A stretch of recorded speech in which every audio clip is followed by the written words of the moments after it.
Let the audience decide कि criminal side पे एक क्रिमिनल को under the law of Pakistan जो लैंड है तकरीबन 26 हकूक़ हासिल हैं, मोर और लेस।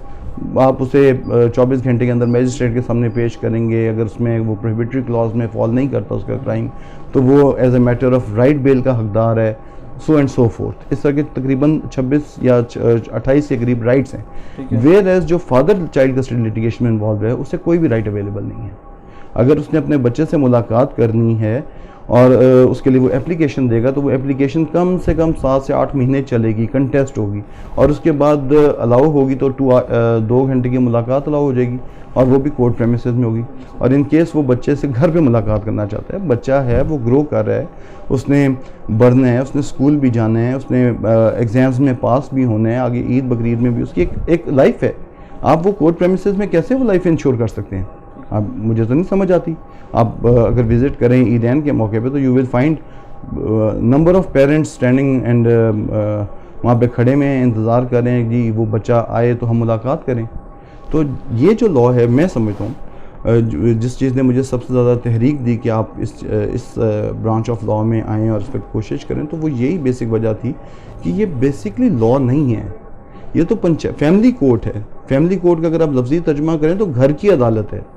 ये तो घरेलू सतह पे एक पंचायत को हमारी लेजिस्लेचर ने बनाई कि जल्द अज जल्द मामला रिजॉल्व हों और इन मामला को आगे लेके जाया जाए। सर ये काफ़ी ज़्यादा प्रॉब्लम्स आपने पॉइंट आउट की, सर इनकी आप वजह क्या समझते हैं? आपके पास किसकी? जजेस की। दे डू नॉट नो, उन्हें पता ही नहीं है।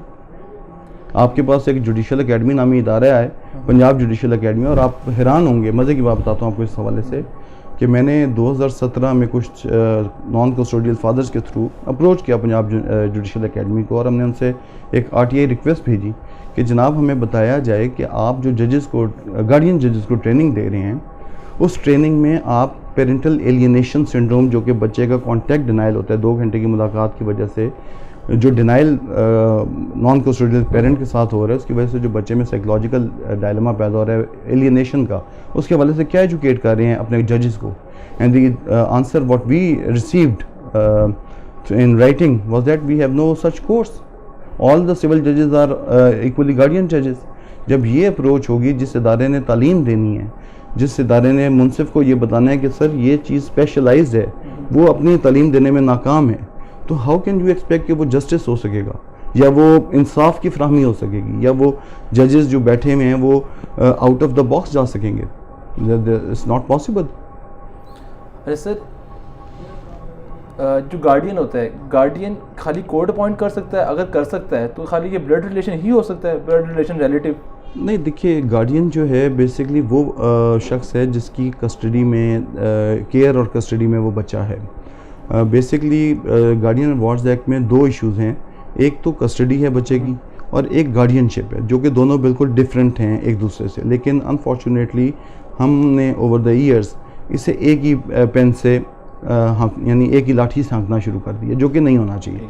अंडर द लॉ मैं समझता हूँ कि गार्डियन कोई भी शख्स अपॉइंट हो सकता है, subject the child, the person is connected with the child, even if it is not connected, लेकिन वो फाइड्यूशरी नेचर अपनी इस्टेब्लिश करे कि वो बच्चे की फलाह के लिए काम कर सकता है, तो वो कोई भी अपॉइंट हो सकता है। और there are I think 6 or 7 sections which regulate guardianship of the minor, whereas there is only 1 section which regulates the custody of the minor.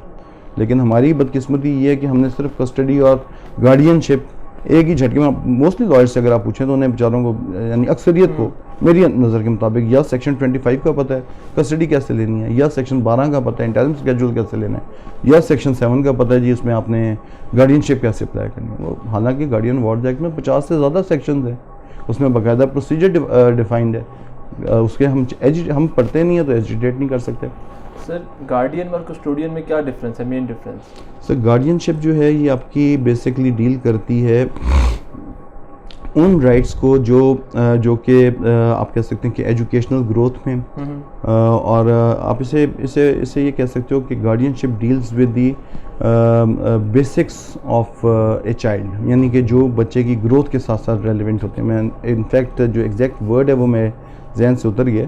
Custody तो सिर्फ फिज़िकल है, basically guardianship deals with the persons of the minor, कि आप उसकी बढ़ोतरी के लिए school दाखिल करना है तो आप यू नीड ए गार्डियन, किसके थ्रू वो दायर होगा। अगर आपने ट्रैवलिंग करनी है for a passport you need a guardianship certificate, so and so fourth. ठीक है सर, आपने जब इस प्रैक्टिस का आगाज़ किया इस स्पेसिफिक एरिया के लिए 2010 में, सर 9 साल हो गए हैं, तब से अब तक इसमें कोई बेहतरी आई है और आगे आप फ्यूचर में उसको कहाँ देखते हैं? सर बहुत बेहतरी आई है। मसलन मैं अब आपसे शेयर करूंगा कि 2010 में यहाँ पे 2 घंटे की मुलाकात अलाउ होती थी मैक्सिमम, उसमें बाप के अलावा कोई रिश्तेदार मिल नहीं सकता था। पहले ये कॉन्सेप्ट राइज था यहाँ पे कि जी every other person except the father is a stranger to the litigation. वो सिविल कॉन्सेप्ट जो है, इसी वजह से वो यहाँ पे झगड़े भी हुआ करते थे, लिटिगेशन भी बढ़ती थी ओवर द ईयर्स। एंड जैसे जिक्र किया कि मैंने 2010 में पहली पब्लिक इंटरेस्ट लिटिगेशन फाइल की, उसमें डिवीजन बेंच कॉन्स्टिट्यूट हुआ 2013 में। फिर उस डिवीजन बेंच ने रिकमेंडेशंस कॉल की Punjab I think applied psychology department से, और head of the applied psychology department ने रिकमेंडेशंस सबमिट की।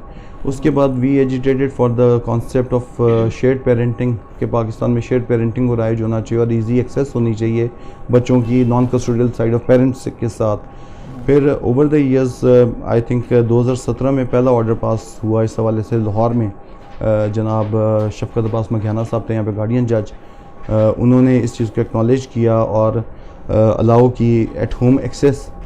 और उसके बाद अब इसका जो स्केजुअल चल रहा है, फिर अल्लाह ने मुझे इस काबिल किया कि 2017 CLC 1747 पहली जजमेंट आई इसके ऊपर कि जी visitation rights can be, it's not an interlocutory order and it can be appealed. और उसमें वो एक अपील का फॉर्मेट एक्सेप्ट किया हाई कोर्ट ने भी कि जी अपील फाइल हो सकती है। इससे पहले तो ये इंटरलोक्यूटरी ऑर्डर कंसिडर होता था, उसके अगेंस्ट अपील नहीं होती थी। फिर साइमल्टेनियसली राइट आफ्टर 1747 पास इन 2017 CLC 1747, इसके आने के बाद एकदम जजमेंट्स आफ्टर जजमेंट्स आनी शुरू हो गई, जिसमें अब मसलन ये 1747 मैंने मेरे आर्गूमेंट्स पे रिपोर्ट हुई on behalf of the non custodial father, और इसमें जनरल स्केजुअल पूरे एनुअल विजिटेशन स्केजुअल अलाउ हुआ। कोर्ट ने कहा कि जी ये 2 घंटे की एक मुलाकात 2 मुलाकातें नहीं, एक पूरा स्केजुअल अलाउ किया गया जिसमें 24 hours twice in a month at the home of the father allow हुआ। और वो उस जजमेंट के बाद फिर उसके बाद इमीडिएटली 2018 MLD 1592 आई लाहौर हाई कोर्ट की तरफ से, और वो भी मेरी आर्गूमेंट्स पे रिपोर्ट हुई। और उसमें हाई कोर्ट ने ये होल्ड किया कि 6 साल से प्लस बच्चे की तो कोर्ट विजिटेशन होनी ही नहीं चाहिए, कोर्ट से बाहर निकालें इन बच्चों को, कोर्ट से निकालें और घर की मुलाकातें दें। उसमें भी यही स्केजुअल अपहेल्ड किया हाई कोर्ट ने। फिर मेरे वर्चुअल आर्गूमेंट्स के ऊपर कोयटा हाई कोर्ट ने एक डिवीजन बेंच ने जजमेंट उसे पास की, दैट वाज PLD 2018 कोयटा 44। उसमें 3.5 साल के बच्चे को घर की मुलाकात के लिए एलिजिबल डिक्लेयर किया गया। तो अब तो कंपैरेटिवली लाहौर में बहुत बेहतर हालात हैं, बहुत बेहतर हालात हैं। अभी वो जो 2 घंटे वाला एक माइंड सेट था, अल्हम्दुलिल्लाह that has been broken down. Sir जब गार्डियन कोर्ट बच्चे की कस्टडी देते हैं किसी भी पेरेंट को, फादर हो या मदर हो, सर वो ज़्यादा किस चीज़ पे फोकस करते हैं? देखिए this all as per my understanding है, as per my experience, custody पहली बात तो ये है कि शिफ्ट होती ही नहीं है, बहुत रेयर केसेस में कस्टडी शिफ्ट होती है। और मैं पर्सनली इस चीज़ का, इस ख्याल का दाई भी हूँ, और मैं समझता हूँ कि कस्टडी शिफ्टिंग के ऊपर लिटिगेशन नहीं होनी चाहिए।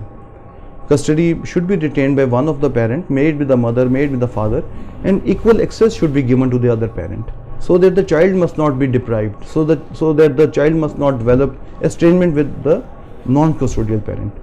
तो मैं समझता हूँ कि अगर जो कि हमारे यहाँ राइज नहीं, हमारे यहाँ सोल कस्टडी की लिटिगेशन कंटिन्यूसली ज़्यादा चलती है। अगर सोल कस्टडी से निकाल दें, अगर आप कस्टडी फ़र्ज़ कर लेते हैं, मैं समझता हूँ अगर मदर कस्टडी रिटेन कर लेती हैं और बाप अंडरटेकिंग देता है, ठीक है जी मैं मेंटेनेंस पे करता रहूँगा विदाउट डिफ़ॉल्ट, और कोर्ट कहती है ठीक है बीइंग ए फादर आपको मैं विजिटेशन राइट्स दे देती हूँ ऑन इक्वलिटी बेसिस, तो फिर वो लिटिगेशन तो ख़त्म होगी, बोन ऑफ कंटेंशन तो ख़त्म होगी। बोन ऑफ कंटेंशन या लिटिगेशन जो बढ़ रही है वो सिर्फ बढ़ती तब है जब आप एक्सेस डिनाई कर देते हैं। जब एक तरफ हम कह रहे हैं कि यानी एज ए प्रिंसिपल हमारा ये स्टांस है कि जी welfare of the minor is supreme, दूसरी तरफ हम टेक्निकलिटीज़ की बुनियाद पे उठा के कस्टडी उसे विजिटेशन डिनाई कर देते हैं। अगर आपका इत्फाक हुआ हो, कभी आपने कस्टडी पिटीशन देखी हो या पढ़ी हो, तो 99% लिटिगेशन के जो कंटेंट्स हैं वो कैरेक्टर असैसिनेशन बेस्ड हैं, मदर की भी और फादर की भी। वेलफेयर ऑफ माइनर तो डिस्कस ही नहीं हो रही। वेलफेयर ऑफ माइनर कैसे होगी? मेजॉरिटी ऑफ केसेस जब आप मेंटेनेंस फाइल करते हैं, जो मदर्स की तरफ से आते हैं, कस्टोडियल पेरेंट की तरफ से आते हैं, तो आप मेंटेनेंस को इन्हांस कर देते हैं लाखों में और प्रूफ नहीं देते, सिर्फ हेयरसे पे बात करते हैं। और साइमल्टेनियसली जो आपका टिपिकल स्टेटमेंट है उसके अंदर मेंटेनेंस फाइल करने में from the side of the custodial parent, मुझे मार पीट के घर से निकाल दिया। और सबसे स्ट्रेंज बात यह है कि जब कोर्ट इश्यूज फ्रेम करती है तो वो इन चीज़ों को कंसिडर नहीं करती। अब आप सोचिए, just for the sake of argument मैं बात कर रहा हूँ, जस्ट फॉर ए मोमेंट सोचिए, character assassination of either of the spouse can be a ground for change of custody? Should it be a ground for change of custody? I personally understand it should not be. बच्चा तो दोनों का है, अल्लाह पाक के लिए मुश्किल नहीं था अगर हज़रत ईसा की तरह हज़रत मरीम अलैहिस्सलाम की तरफ से जैसे हज़रत ईसा पैदा हुए, आज हमारे बच्चे भी वन पेरेंट चाइल्ड होते। क्यों अल्लाह पाक ने पैदा किया कि दो मर्द भी ज़रूरी है और मर्द और औरत मिलेंगे तो